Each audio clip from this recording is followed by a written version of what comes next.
Okay, mindfulness meditation now in the posture of walking. In Buddhist theory, there are four postures of the human body: sitting, standing, walking, and lying down.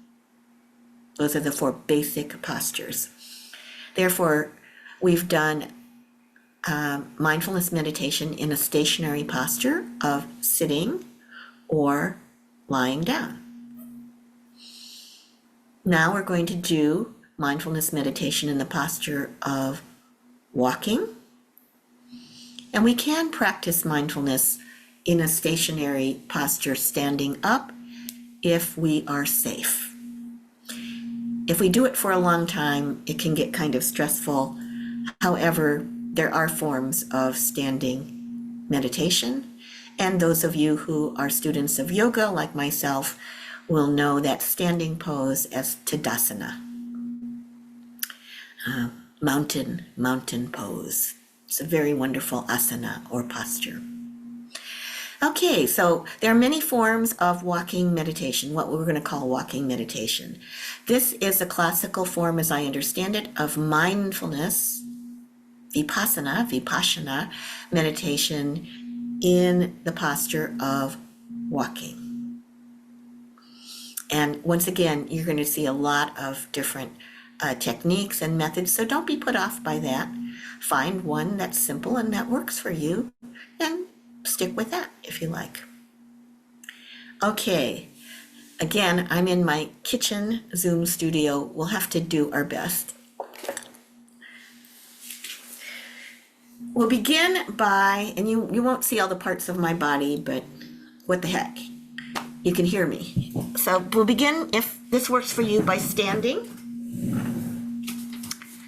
And I'm going to back off and take off my glasses. So don't expect me to read any fine print on the screen. I'm taking off my glasses. And I'm going to go back as far as I can, which is against my refrigerator. So with this style of walking meditation, we're going to choose a path and go back and forth on it.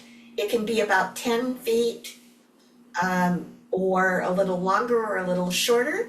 People have done, monks and nuns and lay people have done walking meditation in prison cells using whatever room they have. So whatever room we have, we're going to ensure, if you're outside, please ensure that there are no gopher holes or, I don't know, dog stuff that you're going to step in. You have a nice little runway.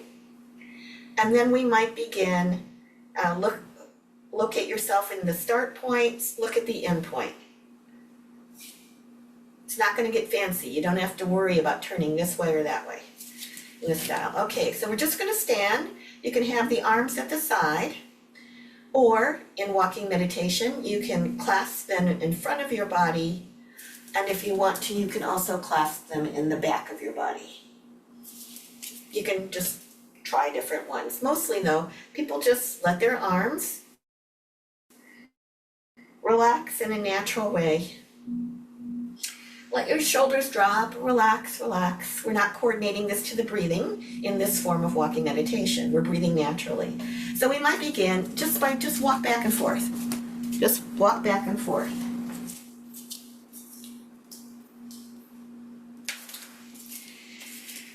And then we're going to begin to slow it down.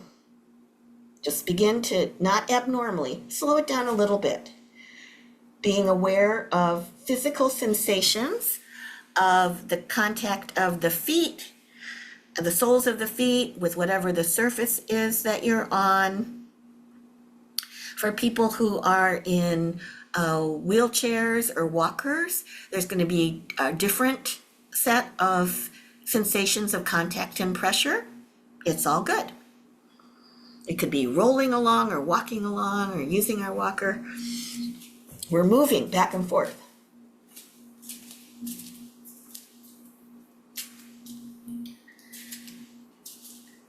Now at a certain point, as you slow down, you're going to start to wobble usually, and that means that's normal. So that means if it aggravates you too much, just pick up the pace a little bit. Find your pace. Whatever slow means to you without it becoming a balancing act. That's not the point of this. This is not about it being a balancing act. So we're just moving back and forth, walking along. The eyes are open. And if you like, your gaze can be slightly downward at about 45-degree angle. Or you could have the eyes, the angle of the gaze straight forward, whatever works for you. Just be sure you're not going to trip over anything. And also, if you're outside, probably make sure you are safe. That's the number one consideration. Be safe. Okay, so we're walking back and forth. And then we begin to slow it down. So we begin by noticing we're in our starting position, standing meditation. Standing, standing. And now we're walking. And when we get to the end of where we're stopping, we can make a light mental note. Stopping, stopping. Then we turn either left or right, up to you. We make a light mental note. Turning, turning.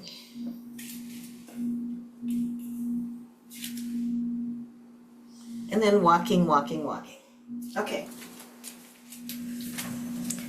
So those are the first light mental notes we're doing in terms of mindfulness. In the starting position, standing, standing, just very light mental note, like a little post-it. We're noticing any physical sensations. If we're outside, maybe there are sort of lighter sensations, like the sensation of a breeze on our skin. We might hear a dog barking. There's going to be sensory input. And we want to place our attention, if possible, primarily on whatever we're feeling in the standing position. Now, then we launch into movement. What I've heard is that monks, maybe in Thailand or Sri Lanka, one of those southern Buddhist countries, make a note. You can start with either foot. Make a light mental note as they place each foot, the sole of each foot, as left, right, or right, left. Actually, the classical way might be, as we place one foot, thus is right, thus is left, thus is right, thus is left. And I'm starting to whisper because these are not loud mental notations. It's just like, thus is right, thus is left. And as we settle into it, then that we can just let go of that. Simply notice, but we're aware there are two different sides of the body. There's the left side and the right side, and 2 feet, if we have 2 feet. So we're just noticing which side is which. And then as we go even deeper into the practice, we're going to break it down even more. Where the heck is my, oh, okay. Let me get my other yoga block. I'm going to get a yoga block to show you.